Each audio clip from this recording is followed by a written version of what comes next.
안녕하세요. 새날을 허락하신 하나님을 찬양합니다. 다 같이 우리 기도드리겠습니다. 거룩하신 아버지여, 감사와 찬송과 영광을 돌립니다. 주님의 창조절서 섭리 가운데에서 살면서도 아직도 주님을 다 깨닫지 못하는 우리의 우둔함을 용서하여 주옵소서. 아직도 완전히 주님을 신뢰하지 못하는 우리의 믿음 없음을 용서하여 주시옵소서. 이제 주님께서 허락하신 하루를 살아가려고 합니다. 오늘 하루도 말에 실수도 없게 하시고 불의한 자리에 들거나 악한 행위로 주님 영광 가리우지 아니하도록 주님 은혜 베풀어 주시옵소서. 바라고 원하옵기는 좀 더 겸손하게 하시고 선한 말과 행실로 하나님의 자녀됨을 드러내게 하시고 말씀을 전파하는 놀라운 능력의 기회가 우리에게 주어지기를 원하오며 예수님 이름으로 기도하옵나이다. 아멘. 이 시간 우리에게 주신 하나님 말씀은 창세기 36장 1절로 8절까지 제가 읽어드리겠습니다. 에서 곧 에돔의 족보는 이러하니라.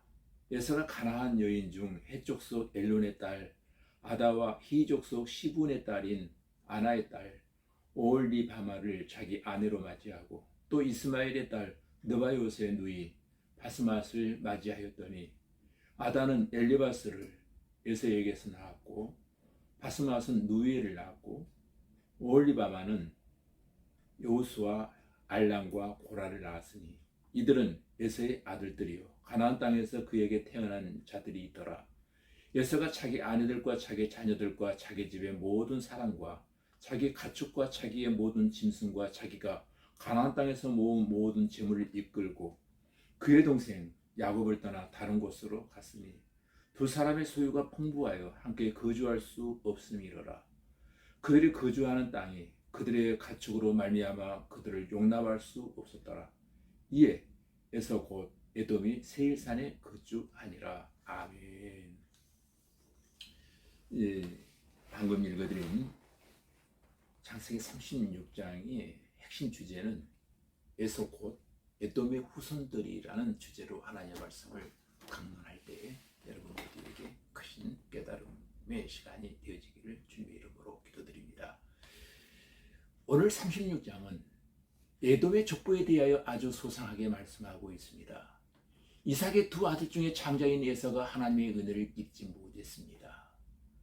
은혜를 입지 못하니까 장자권을 잃게 되었고 또 동생을 살인할 생각을 하게 되었고 하나님과 멀어지게 되었고 또 이방 족속이 되어버리고 말았습니다. 그래서 세일로 거처를 옮기게 되었다는 그런 내용입니다. 에서는 결혼한 아내들이 모두 다 이방 사람들이었습니다. 하나님이 가장 싫어하는 결혼이었습니다.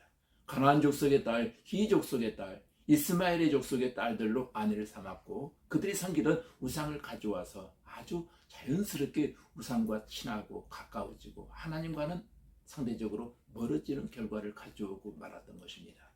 마침내는 에돔의 족속이 되어버렸고 이방 족속이 되어버렸으며 언약의 백성이 아니라 하나님의 은혜 밖의 백성이 되어지고 말았다는 내용이기도 합니다. 야곱은 가나안 땅 자체가 복이었지만 에서가 간 세일 땅은 자체가 거친 땅, 메마른 땅이었으므로 복이 아니라 저주 덩어리의 땅이었던 것입니다.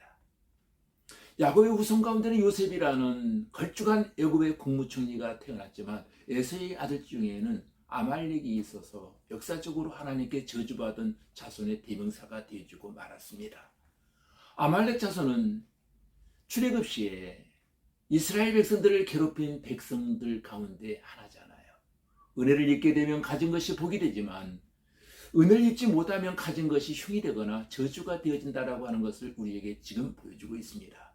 12절 말씀에 보면 에서와 아다 사이에서 난 아들이 엘리바스이고 엘리바스와 딥나 사이에서 난 아들이 아말렉입니다. 여러분, 아말렉은 이스라엘 백성이 광야를 지날 때 느비딥이라는 곳에서 전쟁을 일으켜 괴롭혔던 백성입니다. 제치고 무기력할 때 하나님의 백성들과 전쟁을 일으켰던 장군인입니다.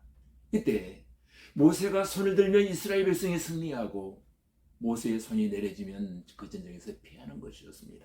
그래서 아론과 홀이 모세의 손을 받쳐 들어서 승리하게 되어진 전쟁 이야기 여러분 기억하시죠? 출애굽기 17장에 나옵니다. 이때부터 이스라엘 백성들과는 적대 관계가 되어지고 말았던 것입니다. 아말렉은 주변 국가들과 연합하여 전쟁을 일으켰는데 이웃 사사시대 모압과 암몬의 연합에서 이스라엘을 괴롭혔고 또 기드온 사사시대에는 미디안과 연합해서 이스라엘을 침범하곤 했습니다. 아말렉은 하나님의 사람들을 괴롭히는 아주 대표적인 민족 가운데 하나였던 것입니다. 하나님의 은혜를 입지 못하면 후손들 가운데 아말렉같이 하나님의 백성을 괴롭히는 후손이 나오게 되어지고 만다는 것입니다. 하나님의 은혜를 입지 못하면 언약과 멀어지게 되어 있습니다. 에서의 가계에 아말렉이 탄생하는 것을 보면서 우리의 가계에는 아말렉과 같은 후손이 탄생하지 않아야 되겠다는 생각을 하게 됩니다. 에서가 은혜를 입지 못한 것은 하나님이 주신 장자권을 지키지 못했기 때문입니다. 축복의 기회를 놓쳐버린 겁니다. 하나님께 주신 것을 잘 간수하지 못했기 때문이라는 겁니다. 야곱도 그렇고 요셉도 보면 전혀 가망이 없는 곳에서도 믿음을 떠나지 않고 지키면서 살았습니다. 하나님이 주신 복을 지키는 성도들이 되시고 하나님의 은혜를 입어서 하나님의 언약과 가까워짐으로 하나님의 축복과 가까워지는 성도들이 다 되어지시기를 주님의 이름으로 축복합니다. 지금부터 다시금 그러한 삶의 역사가 전개되어지기를 간절히 소원합니다. 다 같이 우리 기도드리겠습니다. 아버지 하나님, 우리 성도들에게 하나님의 은혜를 입혀주시기를 원합니다. 믿음의 장자권을 잃지 않게 하시고 하나님과 더욱 가까워지는 믿음 생활하게 하시고 우리의 후손들 가운데 야곱과 같이 요셉과 같이 은혜를 지키며 하나님 주신 언약을 붙잡고 하나님 주신 것을 잘 간수하는 믿음의 후손들이 일어나게 하시고 에돔의 족보를 보면서 우리는 에서의 가계도를 보면서 참 이스라엘의 후손들이 되어서 믿음의 가계도를 이루어가는 성도들의 가정이 다 되게 하여 주시옵소서. 예수님 이름으로 기도하옵나이다. 아멘.